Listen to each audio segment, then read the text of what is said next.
Welcome back for your post-signing pre-reconvene edition of the Virginia Justice Legislation Update. I'm David Smith with Inthrive Advocacy Solutions, coming to you from Virginia, where the only thing faster than a car from New York on I-95 is the legislative session in Richmond. Now, remember when I gave my predictions in that last video? Well, most came true. Let's start with those bills that the governor has vetoed that passed, but not in a bipartisan way. First up, SB 1409, HB 2647. This was Senator Bagby and Delegate Keys-Gamarra-Solitary confinement bill brought by the Virginia Coalition on Solitary Confinement. It passed on party line votes, and it was vetoed. Next up, HB 1894, Delegate Seibold's prison temperature bill. Basically that one that said, let's not let people freeze to death in prison. Well, you know what happened? It got vetoed. Yep, that's even after the new fiscal impact statement that came out showing a $0 fiscal impact statement. Think on that one, y'all. And finally, SB 1013, Senator Boysko's affirmative defense for folks that assault a police officer. It was vetoed as well. Next up are the bills that passed unanimously, or pretty darn close to unanimously. SB 1255, HB 2222. This is Senator Bagby and Delegate Cousins' Don't Shackle Kids bill. That one was signed without any amendments. That's always exciting.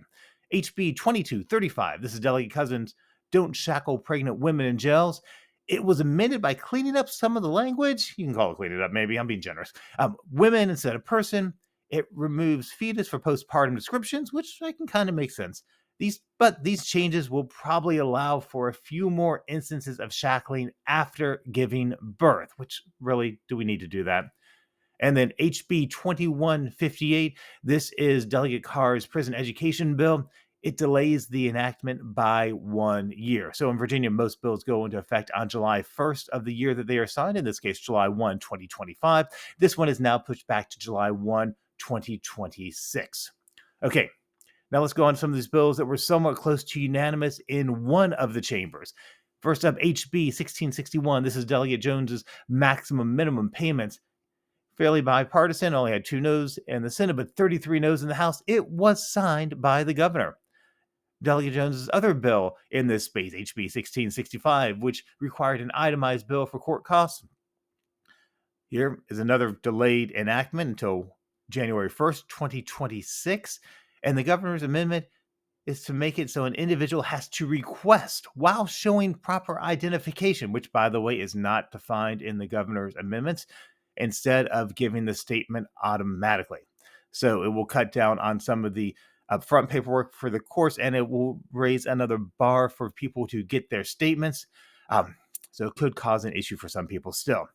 Next up, HB 2221. This is Delegate Cousins' ID upon release bill, passed almost unanimously through the House, and it was a party line vote in the Senate. It was an amendment in the nature of a substitute.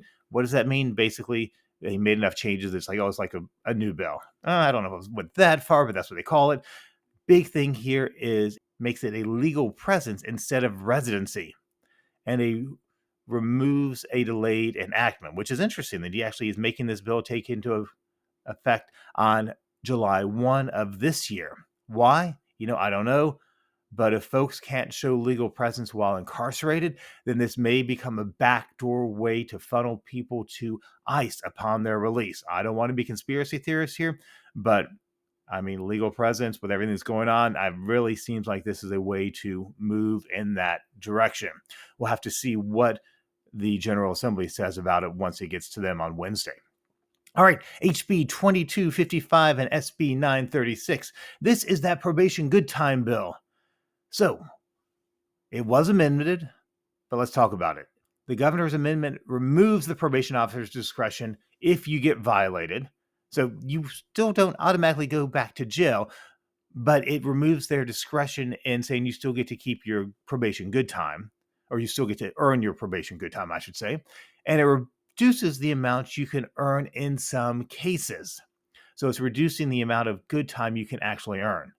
Also, the governor's amendments name who will be part of the work group to study this, which is standard. Usually you want to have a work group that has actual individuals, or at least the organizations from the individuals named on that work group. Now remember, this has a reenactment clause as well. So next year's General Assembly still has to approve it again in order for it to take effect. All right, now finally, let's get to that big passed but failed bill that I've been talking about, the Automated License Plate Reader Bill, HB 2724 from Delegate Herring. This is now a fail, as Justice Ford continues to lead the fight against the expansion of the retainment of records from 21 to 30 days. It does contain a reenactment clause, and I just got to tell you, look, the more I read into this, the creepier it sounds. Police departments are using this system to track people who aren't under surveillance or who don't have warrants. You can check out the links in the description. Look, I don't care what you've done in the past. If you're not under court supervision, heck, even if you are, the police tracking your movements should give anyone pause. All right. So let's take a pause and move on to our conclusion. We'll have one last wrap up after reconvene on Wednesday, April 2nd. Tell you everything that got signed, everything that got changed, everything that got accepted. Because look, I'm honestly not expecting much.